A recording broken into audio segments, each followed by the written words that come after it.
네, 그랬습니다. 오늘 저희가 좀 살펴볼 숫자들이 있는데요. 이게 정말 어마어마합니다.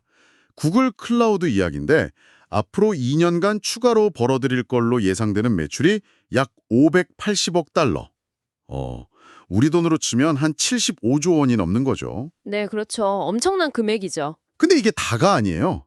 모회사인 알파벳이 내년 설비 투자 계획을 또 늘렸는데 무려 850억 달러. 그러니까 한 110조 원을 쏟아붓겠다는 겁니다. 와, 네, 거의 뭐 천문학적인 규모라고 할 수 있겠죠. 이게 그냥 한 회사가 잘 나간다? 이런 차원을 넘어서는 것 같아요. AI 시대에 뭔가 주도권을 잡으려는 큰 그림 같은데요. 맞습니다. 그 숫자 자체도 놀랍지만 사실 그 방향성이 더 중요해요.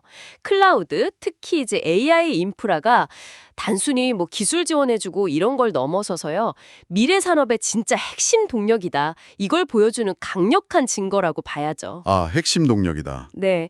그래서 오늘 저희는 이 구글 클라우드가 왜 이렇게 이례적으로 성장하는지, 또 알파벳은 왜 이렇게 공격적으로 지금 이 시점에 투자를 하는지, 이게 그럼 시장 경쟁이나 기술 발전, 또 크게 보면 우리 삶에는 어떤 영향을 줄지 그 맥락을 좀 짚어보려고 합니다. 네, 좋습니다.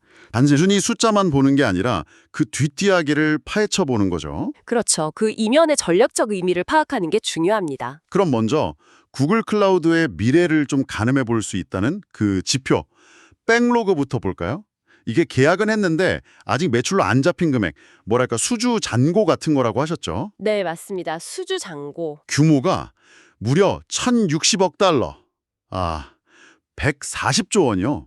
이거 상상도 안 가는데요. 그렇죠. 1,060억 달러라는 백로그는 그냥 뭐 쌓여있는 주문, 이게 아니고요.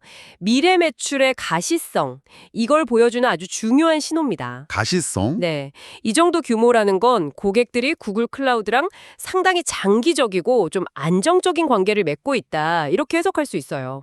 뭐 한 번 쓰고 마는 그런 계약이 아니라 앞으로 몇 년 동안 꾸준히 돈이 들어올 거다. 그 기반이 된다는 거죠. 와, 그냥 주문이 쌓인 게 아니라 몇 년치 일감이 확보된 거군요. 더 흥미로운 건 이 1,060억 달러 중에서 최소 55%, 그러니까 약 580억 달러가 앞으로 2년 안에 실제 매출로 바뀐다는 전망이잖아요. 근데 이게 이미 확보된 계약만 가지고 계산한 거라고요. 그럼 실제로는 더 늘어날 수도 있는 건가요? 정확합니다. 그 55%라는 숫자 자체가 사실 상당히 보수적으로 잡은 거예요. 앞으로 뭐 새로 계약할 고객이라든지 기존 고객이 더 많이 쓰는 거 이런 건 전혀 반영이 안 된 말 그대로 최소 보장 수치에 가깝습니다. 최소 보장? 네. 그러니까 실제 2년간 매출 전환 규모는 아마 580억 달러를 훨씬 넘어설 가능성이 높다. 이렇게 보는 게 합리적이죠. 그리고 또 하나 주목할 점은 이 백로그 자체가 계속 빠르게 늘고 있다는 거예요. 지금 매출이 늘어나는 속도보다 백로그 쌓이는 속도가 더 빠르다는 건 그만큼 미래 성장 동력이 계속 쌓이고 있다. 이런 뜻이니까요. 와, 최소 580억 달러에 앞으로 더 늘어날 수도 있다니 이건 정말 안정적인 성장 발판이 제대로 마련됐다는 신호네요. 근데 이렇게 백로그가 막 폭발적으로 쌓이는 가장 큰 이유는 역시 그 AI 분야 수요 때문이겠죠? 분기별 신규 고객 증가율도 엄청나다고 들었거든요. 맞습니다. AI 혁명이 지금 클라우드 수요를 끌어올리는 핵심 동력이에요. 특히 좀 눈여겨볼 만한 사실은 세계에서 가장 큰 AI 연구소 상위 10곳 중에 9곳이 구글 클라우드를 쓴다는 점입니다. 10곳 중에 9곳이요? 네, 뭐 오픈 AI나 엔트로픽처럼 어떻게 보는 구글하고 약간 경쟁 관계에 있는 회사들까지 고객으로 확보했다는 거죠. 바로 그 부분이 진짜 놀랍네요. 아니, 경쟁사들까지 구글 클라우드를 쓰게 만들다니. 비결이 뭘까요? 단순히 싸게 해줘서 그런 건 아닐 것 같은데요. 이게 바로 구글 클라우드의 기술력, 특히 그 AI 작업 처리 능력에 대해서 시장이 얼마나 강하게 신뢰하는지를 보여주는 증거예요. 대규모 언어 모델, LLM 같은 거 있잖아요. 이런 최첨단 AI를 개발하고 돌리려면 어마어마한 컴퓨팅 파워가 필요하거든요. 그렇죠. 엄청나게 필요하죠. 구글이 자체 개발한 AI 반도체 TPU라고 부르죠. 텐서 처리 장치. 이 TPU 클러스터란 또 고성능 GPU, 아주 빠른 네트워킹, 대용량 스토리지 이런 것들이 합쳐진 인프라가 있거든요. 이게 이런 까다로운 요구 조건을 만족시키는데 아주 핵심적인 역할을 한 걸로 보입니다. 아, TPU. 들어봤어요. 네, 이 TPU가 특정 AI 연산, 특히 아주 큰 모델 학습시키는 데 최적화돼 있어서요. 경우에 따라서는 그냥 범용 GPU보다 전력 효율이나 처리 속도 면에서 더 좋을 수가 있어요. 아, 효율성이 더 좋다. 네, 이게 대규모 모델을 운용하는 AI 연구소들한테는 상당히 매력적인 포인트가 되는 거죠. 아하, 그러니까 자체 개발한 TPU 같은 그런 하드웨어 역량이 그냥 성능만 좋은 게 아니라 특정 AI 작업에 딱 맞게 최적화되어서 경쟁 우위를 만든 거군요. 그 이상의 의미가 있어요. 계약 규모도 뭐 수백억, 수천억 원 단위로 크고 계약 기간도 길 뿐만 아니라 한번 구글 인프라에 맞춰서 복잡한 AI 시스템을 딱 구축하고 나면요. 다른 클라우드로 옮겨가기가 기술적으로나 비용적으로 매우 어렵습니다. 옮기기가 어렵다. 네. 흔히 말하는 벤더 락인 효과가 아주 강하게 작용하는 거죠. 벤더 락인? 그래서 이런 고객들은 장기적으로 봤을 때 매우 안정적이고 예측 가능한 수익원이 되는 거예요. 이게 바로 백로그의 질을 높여주는 아주 중요한 요소입니다. 한번 고객이 되면 쉽게 못 떠나고 장기적으로 안정적인 수익을 보정해준다. 그런 의미군요. 그럼 이런 성공 사례가 또 다른 고객들을 끌어들이는 효과도 당연히 있겠네요. 당연하죠. 아니 오픈 AI나 엔스로픽 같은 저런 선두주자들도 구글 클라우드를 쓴다는데 그럼 우리도 믿을 수 있겠다. 뭐 이런 인식이 퍼지면서 일종의 네트워크 효과가 생기는 거죠. 네트워크 효과. 네. 기술력 검증 효과도 있고 또 더 많은 AI 기업이나 개발자들이 구글 클라우드 생태계로 들어오게 되는 그런 선순환 구조가 만들어지는 겁니다. 실제로 실적에서도 이런 흐름이 딱 나타나고 있죠. 지난 7월 실적 발표 때 보니까 연간 매출 추정치, 그 런레이트라는 거요. 그게 이미 500억 달러로 넘어섰고 2025년 2분기 실제 매출도 작년 같은 기간보다 32%나 늘어서 13억 달러를 기록했다고요. 네, 성장 속도도 놀라운데 사실 수익성이 좋아지는 추세가 더 인상적이에요. 같은 2분기에 영업이익이 28억 달러까지 올라왔습니다.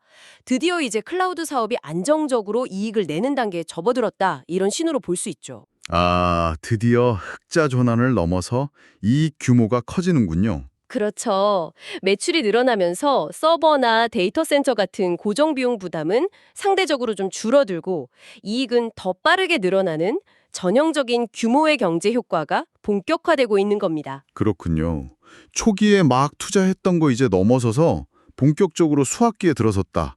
이런 의미네요. 네, 맞습니다. 자, 그런데 이런 폭발적인 수요와 성장세, 여기에 발맞추려고 모 회사 알파벳이 정말 과감한 결정을 내렸습니다. 2025년 설비 투자, 캐펙스라고 하죠. 이 계획을 기존 750억 달러에서 850억 달러로 무려 100억 달러나 늘렸어요. 110조 원. 와, 진짜 상상 초월의 투자인데 이 돈은 주로 어디에 쓰이는 건가요? 네, 그 100억 달러? 우리 돈으로 한 13조 원 넘는 추가 투자인데요. 이건 주로 서버 구매하고 데이터 센터 짓는 걸 좀 더 빨리 하겠다. 여기에 투입될 예정입니다. 이건 그냥 시설 좀 늘리자 이런 차원을 넘어서요. AI 시대의 인프라 경쟁에서 확실하게 우위를 점하겠다. 이런 강력한 의지를 보여주는 거죠. 확실한 우위 점하겠다. 네, 알파벳 경영진은 지금 이 공급 부족 상황, 그러니까 AI 연산 능력에 대한 수요가 공급을 훨씬 뛰어넘는 이 상황이 적어도 2026년 초까지는 계속될 걸로 보고 있어요. 수요가 너무 많아서 공급이 못 따라갈 정도다. 약간 행복한 고민 같기도 한데, 근데 자칫하면 고객을 놓칠 수도 있는 상황이네요. 맞습니다. 그래서 이렇게 대규모 투자를 결정했군요. 그렇죠. 지금 투자를 아끼면 나중에 더 큰 기회를 놓칠 수 있는 거죠. 특히 계약 규모가 큰 대형 AI 고객들하고의 약속을 지키고 앞으로 막 쏟아질 새로운 AI 수요를 다 받아내려면 선제적으로 인프라를 확보하는 게 필수적입니다. 서비스 수준 협약, SLA라고 하죠. 이걸 안정적으로 지키는 건 고객 신뢰의 기본이고 이게 장기적으로 더 많은 계약을 따내는 기반이 되는 거니까요. 우리는 어떤 규모의 AI 작업이든 안정적으로 지원 가능하다 이런 확신을 줘야 한다는 거군요. 네, 바로 그거죠. 그런데 이렇게 엄청난 돈을 쏟아붓는 것에 대해서 우려는 없었나요? 투자자들은 어떻게 반응했는지 좀 궁금한데요. 처음에 7월 실적 발표 때 20억 달러 추가 투자 계획이 나왔을 때는요, 단기적으로 주가에 좀 부담을 주기도 했어요. 아무래도 막대한 비용 증가에 대한 우려 때문이었죠. 그랬군요. 그런데 이후에 경영진이 뭐 컨퍼런스 콜이나 이런 걸 통해서 이 강력한 수요 배경, 또 AI 인프라가 얼마나 전략적으로 중요한지를 자세히 설명하면서 분위기가 좀 바뀌었습니다. 투자자들이 단기적인 비용보다는 장기적인 성장 잠재력에 더 주목하기 시작했고, 발표 직후에 주가가 한 2% 이상 오르면서 신고가를 경신하기도 했어요. 오, 신고가까지? 네, 이건 시장이 AI와 클라우드 수요에 기반한 그 성장의 가시성을 매우 높게 평가하고 있다. 이걸 보여주는 거죠. 시장도 결국엔 장기적인 그림을 보고 있다는 거네요. 그렇죠. 하지만 뭐 경쟁사들도 가만히 있지는 않을 텐데요. 클라우드 시장 전체 규모가 분기당 거의 1,000억 달러에 육박하고 애저, GCP 이 3사의 주문장과 합계만 해도 6,690억 달러에 달한다고 하니까요. 정말 전쟁터나 다름없네요. 네, 아마존 웹 서비스 AWS하고 마이크로소프트 애저 이 두 강력한 경쟁자들이 버티고 있고, 이 회사들도 역시 AI 인프라에 막대한 투자를 쏟아붓고 있습니다. 경쟁은 뭐 그 어느 때보다 치열하죠. 이런 상황 속에서 구글 클라우드는 AI에 최적화된 인프라, 예를 들면 TPU 같은 거요. 그리고 강력한 데이터 분석 역량, 또 상대적으로 좀 개방적인 기술 생태계, 이런 걸 차별화 포인트로 내세우고 있습니다. 차별화 포인트? 네, 특히 AI 연구 개발 분야에서 기술적 리더십을 바탕으로 점유율을 계속 확대하려는 그런 전략이죠. 아까 2020년 초까지 공급 부족 상황이 예상된다고 하셨잖아요. 이런 상황이 오히려 구글한테는 좀 유리하게 작용할 수도 있지 않을까요? 그럴 가능성이 충분히 있습니다. 공급이 수요를 못 따라가는 소위 판매자 우위 시장에서는요, 가격 협상이나 계약 조건에서 조금 더 유리한 위치를 잡을 수가 있죠. 아, 가격 협상에서 유리하다. 네, 물론 뭐 장기적인 고객 관계를 생각해야겠지만 적어도 뭐 수익성을 깎아먹으면서까지 무리하게 계약을 따낼 필요는 없어지는 거죠. 이건 수익성 개선에도 긍정적인 영향을 미칠 수 있습니다. 그렇군요. 하지만 이렇게 장밋빛 전망만 있는 건 아닐 겁니다. 85억 달러라는 이 천문학적인 투자가 성공하려면 넘어야 할 장애물도 만만치 않을 텐데요. 어떤 위험 요인들을 좀 고려해야 할까요? 가장 큰 위험은 역시 예측 불가능한 경쟁 환경이겠죠. AWS나 애저가 더 파격적인 가격 정책을 내놓거나 아니면 뭐 기술 혁신으로 대응할 경우 힘들게 확보한 대형 고객을 빼앗길 가능성은 항상 있습니다. 고객 뺏길 가능성? 네, 특히 어떤 특정 대형 고객이 이탈하면 단기 실적에 큰 영향을 줄 수도 있고요. 또 AI 기술 자체가 워낙 빠르게 변하니까요. 현재 이 TPU 중심 전략이 미래에도 계속 유효할지 지속적인 혁신이 필요하다는 것도 변수입니다. 경쟁 외에 이 거대한 투자를 실행하는 과정 자체에 어려움도 있지 않을까요? 데이터 센터를 짓는 게 말처럼 쉬운 일은 아닐 텐데요. 맞습니다. 그 현실적인 운영상의 어려움이 상당해요. 특히 AI 데이터 센터는 엄청난 전력을 소비하는데 전 세계적으로 지금 전력망 확보가 점점 더 어려워지고 있거든요. 아, 전력 문제? 네. 필요한 전력을 안정적으로 공급받는 것 자체가 큰 과제입니다. 또 서버에서 나오는 그 막대한 열을 식히기 위한 냉각 인프라 구축 문제, 숙련된 인력 확보 문제, 그리고 뭐 반도체 같은 핵심 부품의 공급망 안정성 문제도 무시할 수 없고요. 850억 달러를 계획대로 효율적으로 집행하는 게 생각보다 훨씬 복잡하고 어려운 과제가 될 수 있습니다. 이런 경목 현상들은 단기간에 해결하기 어려운 좀 구조적인 문제들이 많아요. 전력이나 냉각 문제는 정말 피부에 와닿는 현실적인 어려움이네요. 단순히 돈만 있다고 해결되는 문제가 아니군요. 그렇죠. 그래서 구글이 TPU의 전력 효율을 높이고 데이터 센터 운영 효율을 개선하는 데 기술력을 집중하는 이유이기도 합니다. 비용 효율성과 성량, 이걸 동시에 잡아야 하는 어려운 숙제죠. 더 나아가서 알파벳 전체적인 관점에서 보면 뭐 유럽 같은 데서 반독점 규제가 강화되는 움직임이라든지 아니면 핵심 사업인 검색 광고의 수익 모델이 생성형 AI 검색 도입 같은 걸로 인해서 좀 변화할 수 있다는 점. 이런 것도 잠재적인 위험 요인입니다. 정말 다각적인 도전 과제들이 있군요. 그럼에도 불구하고 클라우드 사업의 이 강력한 성장은 이런 여러 위험들을 좀 분산시키고 회사의 미래 성장 동력을 확보하는 데 결정적인 역할을 할 수 있습니다. 검색 광고라는 아주 안정적인 캐시카우에 더해서 클라우드라는 새로운 성장 엔진을 성공적으로 장착하고 있다는 점은 분명히 긍정적인 부분이죠. 두 개의 강력한 엔진이 시너지를 낼 수도 있고요. 자, 오늘 정말 깊이 있는 이야기를 나눴습니다. 한번 정리를 해보면요. 구글 클라우드는 1,060억 달러라는 엄청난 백로그를 바탕으로 최소 580억 달러 이상의 안정적인 미래 매출을 확보했고 특히 AI 분야에서의 압도적인 기술 경쟁력으로 시장을 주도하고 있다. 네. 이미 연간 500억 달러 매출 규모를 넘어섰고 수익성도 아주 가파르게 개선되고 있고요. 그리고 이 성장세를 더 가속화하고 미래 AI 시장을 선점하기 위해서 모회사 알파벳은 2025년 설비 투자를 85억 달러로 대폭 확대하는 승부수를 던졌습니다. 이건 구글 클라우드가 AI 시대의 핵심 인프라 공급자로서 확고한 리더십을 구축하겠다, 이런 강력한 의지를 보여주는 거라고 할 수 있죠. 네, 강력한 의지.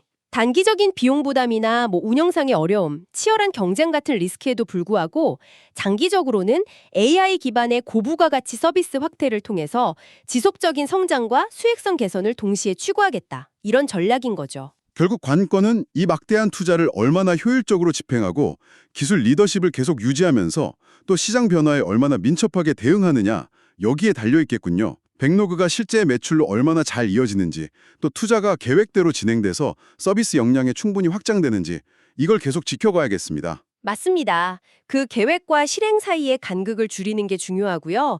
또 AI라는 정말 빠르게 변화하는 기술 트렌드를 놓치지 않는 민첩성 또한 요구될 겁니다. 오늘 이야기를 들으면서 이런 거대 기술 기업들의 천문학적인 투자가 결국 우리가 매일 쓰는 서비스의 성능을 개선하고 어쩌면 미래 사회의 작동 방식 자체를 바꾸는 동력이 된다는 걸 다시 한번 실감하게 되네요. 정말 흥미로운 시대에 살고 있는 것 같습니다. 네, 그렇죠. 잠시 뜸 여기서 마지막으로 한 번 더 생각해 볼 질문을 던져봅니다. 이렇게 특정 기업들이 AI 인프라에 대한 지배력을 계속 강화해 나갈 때 과연 AI 기술 발전이 가져올 혜택은 모두에게 공평하게 돌아갈 수 있을까요? 아니면 기술 접근성의 격차가 더 벌어지면서 새로운 불평등을 낳게 될까요? 한 번쯤 고민해 볼 만한 질문인 것 같습니다. 오늘 저희와 함께 깊이 파고들어 주셔서 감사합니다. 다음에 더 흥미로운 주제로 다시 찾아뵙겠습니다.